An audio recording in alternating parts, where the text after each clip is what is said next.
Hello students, आज हम लोग सम्स करने जा रहे हैं। Important sums of application of derivative के इंपॉर्टेंट सम्स करने जा रहे हैं। ठीक है, तो बड़ा ध्यान दीजिएगा क्योंकि बहुत ही इंपॉर्टेंट सम्स है। ठीक है, तो फर्स्ट सम हम लोग देखते हैं। हमारा फर्स्ट सम है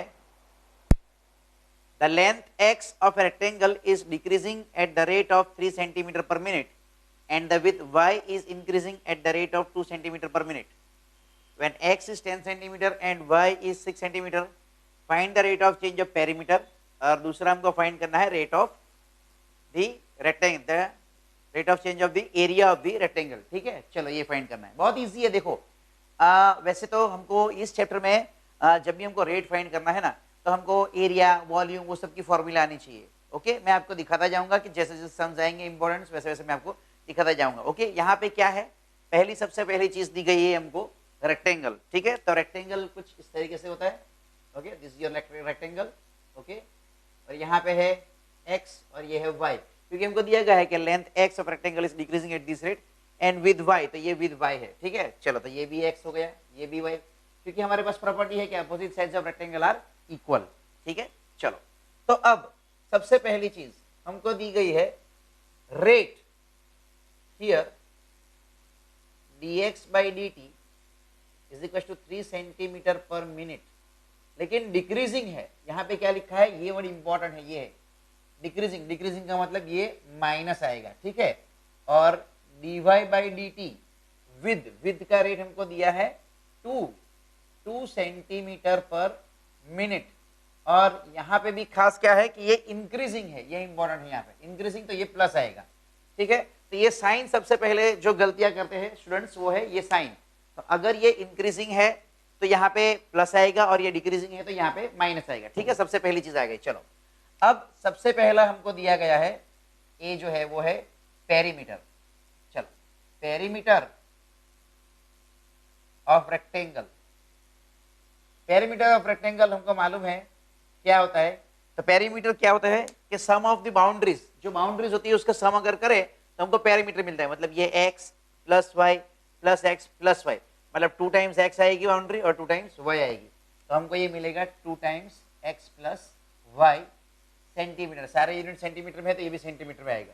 ठीक है, हाँ, सबसे इंपॉर्टेंट चीज ध्यान में रखो कि यहाँ पे यूनिट्स कौन सी दी है, क्योंकि कभी कभी है ना कंफ्यूज करने के लिए हम लोग को क्या दे देंगे कि रेट सेंटीमीटर में दे देंगे और ये यूनिट्स मीटर में दे देंगे, या फिर ये यूनिट्स जो है वो सेंटीमीटर में दे देंगे और रेट मीटर में दे देंगे। तो हमको उसमें से सेंटीमीटर में, मतलब जो सेम यूनिट है सबको सेम यूनिट में कन्वर्ट करना पड़ेगा। ठीक है, चलो अब हमको फाइंड करना है rate of change of rectangle. तो differentiating with respect to t, rate find करना है तो रिस्पेक्ट टू टाइम आएगा, क्योंकि यहाँ पे भी रेट टाइम में दिया है। चलो तो ये हमको आएगा dp by dt। dp by dt क्या आएगा, 2 ब्रैकेट के अंदर dx by dt plus dy by dt। Simple है, हमको मालूम है, बहुत आसान है। चलो 2 टाइम्स, अब dx बाई dt हमारे पास क्या वैल्यू है, -3, टैब रख देंगे -3, और यहाँ पे जो dy बाई dt जो है वो है प्लस। ठीक है, पॉजिटिव है, यहाँ पे प्लस हम रख देंगे। ठीक है, चलो आसान है। तो ये क्या हो गया, -3 + 2 बराबर है, तो ये हमको मिला 2 × -1, मतलब -2 सेंटीमीटर पर मिनट। तो ये हमको नेगेटिव वैल्यू मिली। इसका मतलब क्या हो गया कि रेट डिक्रीज हो रहा है, यहाँ पे रेट डिक्रीज हो रहा है। देयरफॉर यहाँ पे हम लोग अगर आंसर लिखते हैं तो हम लोग लिखेंगे देयरफॉर, सिर्फ इतना लिखे हम लोग कि rate of change of this. अब यहाँ पे देखो x और y की वैल्यू है दी गई, लेकिन हमको यहाँ पे कहीं पे भी x और y की वैल्यू की जरूरत नहीं पड़ रही है, हमारा डायरेक्ट आंसर आ गया। ठीक है, तो हम लोग डायरेक्ट लिख सकते हैं, किसी भी वैल्यू होगी, कोई भी वैल्यू होगी, ये रेट ऐसा ही रहेगा। ठीक है, ये रेट वैसा ही रहने वाला है। अगर ध्यान से आप देखो तो यहाँ पे रेट में कोई चेंज आने वाला नहीं है। ठीक है, चलो तो अब क्या करते हैं हम लोग, यहाँ पे कर देते हैं कि देयरफॉर अगर डिक्रीज लिखते हैं, ठीक है, तो decrease in rate of perimeter of rectangle is equal to 2 centimetre per minute.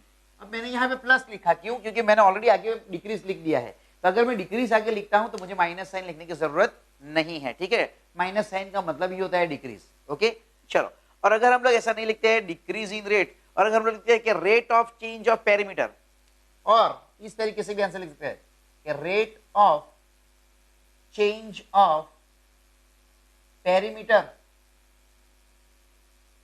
Of rectangle, ठीक है, इस तरीके से भी हम लोग लिख सकते हैं। अगर ये rate of change of rectangle हम लोग लिख रहे हैं तो यहाँ पे हम लोग माइनस लिखेंगे, क्योंकि मैंने यहाँ पे सिर्फ लिखा है रेट ऑफ चेंज ऑफ, तो यहाँ पे माइनस लिखना पड़ेगा, क्योंकि हमको माइनस साइन से इंडिकेट करना पड़ेगा कि रेट डिक्रीज हो रहा है। ठीक है, ओके, समझ में आ गया? बहुत आसान है ना? चलो अब दूसरा केस ले लेते हैं जिसके अंदर हमको एरिया का रेट फाइंड करने के लिए बोला गया है। चलो तो पहले सबसे पहले area of rectangle, area of rectangle A is equals to, अब हमको मालूम है कि अगर रेक्टेंगल है, ये लेंथ है, ये ब्रेथ है, तो ये दो का प्रोडक्ट जो लेंथ इंटू ब्रेथ होता है वही हमारा एरिया होता है, वो हमको मालूम है। ठीक है, चलो तो यहाँ पे भी क्या आ जाएगा, area is equals to L length into breadth, तो x into Y, length x है, ब्रेथ y है, विद y है, तो x इंटू वाई। अब ये इंटू आया है ना, इंटू आया, तो हमको जब डिफरेंशिएट हम लोग कर रेट फाइंड करने के लिए विद रिस्पेक्ट टू t, तो ये प्रोडक्ट रूल हमको अप्लाई करना पड़ेगा क्योंकि ये इंटू में है। ठीक है, चलो तो ये अप्लाई कर देते हैं। सबसे पहले लिखेंगे differentiating with respect to t, सही है। चलो तो ये आ गया dA by dt is equal to, अब ये प्रोडक्ट रूल में करना है तो x को फिक्स कर देते हैं, y का derivative with respect to t dy by dt plus, अब ये x करेंगे क्योंकि हमको प्रोडक्ट का रूल मालूम है। प्रोडक्ट के रूल में क्या होता है कि प्रोडक्ट जो होता है तो हमारे पास दो फंक्शन होते हैं, मालूम है ना, कि डी बाई डी एक्स या कुछ भी से डेरिवेटिव करो, टू फंक्शन होते हैं, तो हम लोग क्या करते हैं f वैसे का वैसे, g का डेरिवेटिव प्लस g वैसे का वैसे और f का डेरिवेटिव, तो यही प्रोडक्ट रूल हम लोग यहाँ पे यूज कर रहे हैं। तो x फिक्स कर दिया dy by D T plus अब y फिक्स कर दिया into D X by D T. चलो अब यहाँ पे dy बाई डी टी और dx बाई डी टी तो है ही, लेकिन हमारे पास जो x की और y की वैल्यू है वो भी हमको यहाँ पे इंप्लीमेंट करनी होगी, क्योंकि यहाँ पे रिक्वायर्ड है D by D T find करने के लिए। ठीक है, तो यहाँ पे हम लिखेंगे व्हेन, और या तो फिर पहले रिप्लेस कर देते हैं value, D by D T is equal to X into D Y by D T, मतलब क्या हो गया, D Y by D T 2 है तो 2 plus Y into D X by D T -3 तो -3, तो ये आ गया 2x माइनस 3y, ये हो गया सेंटीमीटर स्क्वायर पर मिनट, क्योंकि एरिया सेंटीमीटर स्क्वायर में आता है, मतलब स्क्वायर में आता है, 2 डायमेंशनल है। ठीक है, तो अब हम यहाँ पे रिप्लेस करेंगे when x is equals to 10 centimetre and y is equals to 6 centimetre. ये क्या हुआ, जनरल फॉर्म गया कि एरिया कुछ इस तरीके से इस फॉर्मेट में हमारा जो आएगा है ना, रेट इस फॉर्मेट में आएगा, लेकिन यहाँ पे हमको क्या करना है कि ये 10 सेंटीमीटर है, y 6 सेंटीमीटर है, तब हमको फाइंड करने के तब उस वक्त रेट कितना होगा एरिया का, तो हमको मिलेगा D A by D T is equals to 2 into 10 minus 3 into 6।